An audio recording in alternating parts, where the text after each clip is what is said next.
Hello friend, मैं पवन कुमार। आज मैं अनुच्छेद 14 के बारे में चर्चा करूंगा। Article 14 of Indian constitution.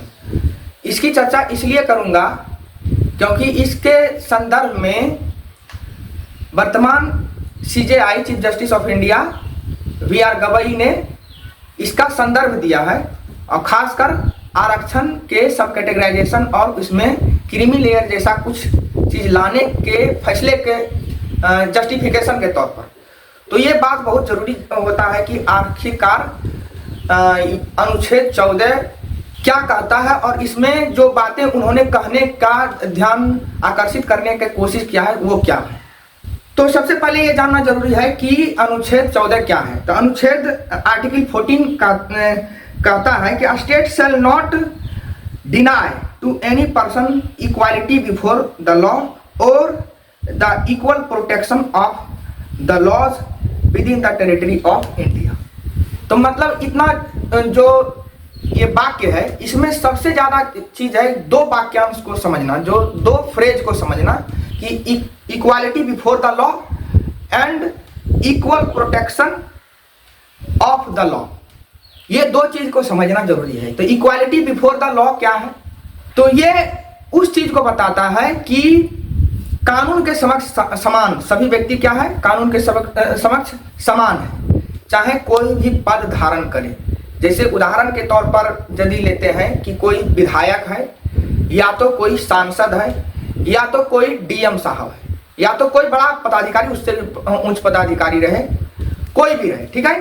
पूरे भारत के टेरिटरी के अंदर यदि कोई है और चाहे कोई भी सरकारी पद ग्रहण करे रहे, अब इसमें अब बाद में आएगा राष्ट्रपति और राज्यपाल, लेकिन उसको छोड़कर कि कोई भी व्यक्ति रहे, लेकिन यदि उसके विरुद्ध यदि कोई मुकदमा दायर हुआ है, उदाहरण के तौर पर कोई जिला कोर्ट में भी या तो कोई सेशन कोर्ट में भी, तो उसको वहां पर सुनवाई के लिए जाना पड़ेगा। यदि वो बुला लेते हैं, वहां के सेशन कोर्ट के जज यदि बुलाएंगे तो वहां पर जाना पड़ेगा, चाहे उसके विरुद्ध में केस चाहे एक सामान्य व्यक्ति भी क्यों न किया हो, चाहे एक गरीब व्यक्ति ही क्यों न किया हो, यदि सेशन कोर्ट के जज उनको बुला लेंगे। जैसे उदाहरण के तौर पर बताते हैं कि यदि राहुल गांधी पर भी केस किया कोई लोग, ठीक है, तो उनको वहां पर जाना पड़ा, ठीक है। उसी प्रकार से कई अधिकारी को भी जाना पड़ता है कि जहां पर जैसे केस हुआ है वहां पर उसको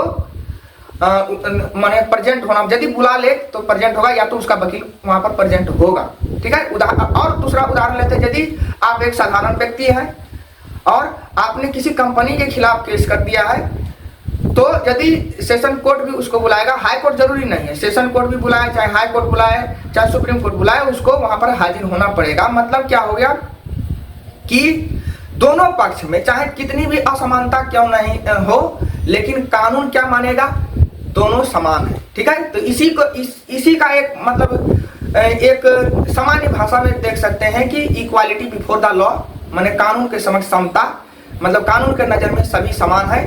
इसका एक सामान्य उदाहरण देख सकते हैं। दूसरा उदाहरण देखते हैं, दूसरा जो वाक्यांश है इसी आर्टिकल 14 का, equality equal protection before the law, इसका उदाहरण सबसे जरूरी समझना जरूरी है। इसको हिंदी में कहा जाता है कि कानून के समक्ष समान संरक्षण, ठीक है। तो इसमें कैसा कौन सी संरक्षण की बात करता है?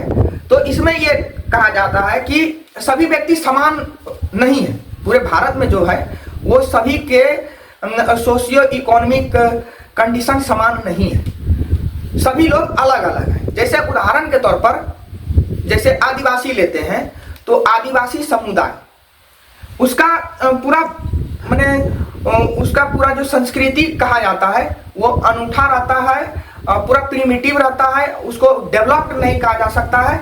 और उसका जो अर्थव्यवस्था होता है वो ऐसा मतलब कानून मानती है और ऐसा वास्तविक भी है कि छोटे कुटीर उद्योग पर समान उस आधारित रहता है। जैसे उसका काम है कि जंगल में जाना, छोटे मोटे कंदमूल को तोड़ना, इकट्ठा करना, वहीं के जंगल का ही उसको इंग्लिश में कहा जाता है माइनर फॉरेस्ट प्रोड्यूस, ठीक है। छोटे छोटे चीजें जैसे मान ले जाए कोई फल हो गया, छोटा सा सूखी पत्तियां हो गया, या तो पतियों को भी तोड़ेगा तो पत्तल बनाएगा, माने इसी तरह से छोटे छोटे काम करते हैं। ठीक है, तो अब जैसे वन संरक्षण अधिनियम जैसे 2020 में लाने की कोशिश किया, 2020-19 में लाने की कोशिश किया था कि फॉरेस्ट का जो अधिकारी होगा वो चाहेगा तो किसी को भी गोली मार सकता है। तो ये इस कानून की आलोचना जब किया गया था, कहा गया था कि ये अंग्रेज के शासन के काल के भी से भी कानून खराब लाया था ये आदिवासी समुदाय के लिए।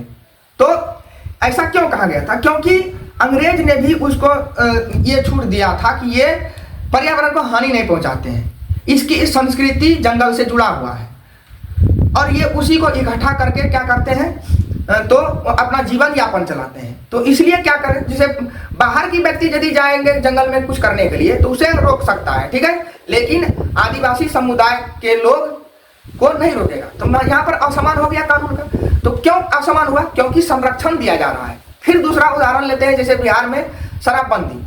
तो शराबबंदी किसके लिए? सभी सामान्य लोगों के लिए शराबबंदी है, ठीक है, लेकिन जैसे आदिवासी समुदाय के लोग होंगे उसका ये उसके कल्चर से जुड़ा हुआ है, तो उसके लिए मनाही नहीं है। वो अपना कल्चर के लिए अपना कल्चर को प्रोटेक्ट कर सकता है, इसका प्रावधान ये मौलिक अधिकार भी है। तो इसके लिए क्या कहा, उसके लिए अलग प्रावधान रहेगा, उसको इस चीज से जैसे शराबबंदी से उसका कोई प्रतिबंध नहीं रहेगा।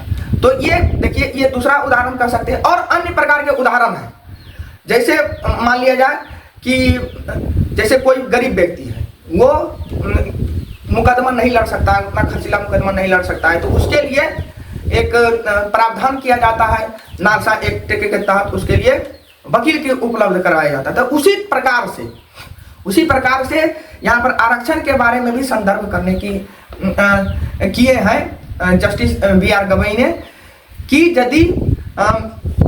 यदि कोई पिछड़े वर्ग है और वो आरक्षण की लाभ नहीं ले पा रहे हैं तो उसके लिए स्पेशल प्रोविजन किया जाना चाहिए। और इसीलिए कहा गया कि उसको सबकैटेगराइजेशन किया जाना चाहिए, या तो और उसमें क्रीमी लेयर लागू किया जाना चाहिए, क्रीमी लेयर जैसा कुछ चीज लागू किया जाना चाहिए। जैसे एक उदाहरण और लेते हैं कि एक जैसे मान ले क्षेत्र काफी आप लोग देखे होंगे, फेमस होगा, कि दो प्रकार के बच्चे हैं, ठीक है, कि एक बच्चे छोटे नाटा है और एक बच्चे लंबे हैं। तो वो स्टेडियम के उस पर जो बाउंड्री है उस पर को वो एक व्यक्ति आराम से खड़े खड़े देख लेते हैं, लेकिन जो छोटा बच्चा रहता है वो नहीं देख पाता है खड़ा होकर, ठीक है। तो उसके लिए एक जैसे खड़ा होने को मेज जैसा या तो एक गुटका जैसा चीज उसको रखा जाता है, उस पर खड़ा किया जाता है, तब वो उस मैदान को देख पाते हैं। तो इस संदर्भ से ही आप देख सकते हैं कि जिसको जरूरत है जितना अमाउंट में, प्रोपोर्शनेट अमाउंट में, उसको उतना प्रोटेक्शन दिया जाएगा। तो यही है equal protection before the law. और इसी से सत्यापित करने के लिए, जस्टिफाई करने किए हैं जस्टिस BR गवई ने आरक्षण में सब कैटेगराइजेशन और क्रीमी लेयर जैसा चीज लागू करने के संदर्भ में। तो यही है ये अनुच्छेद 14 जो समानता के अधिकार के बारे में कहता है कि राज्य शैल नॉट डिनाई, माने राज्य कभी भी इनकार नहीं कर सकता एनी पर्सन, किसी भी व्यक्ति को इक्वालिटी बिफोर द लॉ, मतलब कानून के समक्ष समता का, और equal protection of the law, माने कानून का समान संरक्षण से क्या कर सकता है, इनकार नहीं कर सकता है with in the territory of India, माने भारत के सीमा के अंदर, ठीक है। तो यही है अनुच्छेद 14। और अनुच्छेद 14 को यदि अम्बेडकरवादी होने के नाते यदि आप संविधान को गहरी रूप से नहीं जानते हैं तो ये गलत बात है, और इसमें इंटरेस्ट रहना चाहिए कि आप ज़्यादा से ज़्यादा एक आर्टिकल को समझें और पढ़ें, ठीक है। इतना सुनने के लिए धन्यवाद, थैंक यू।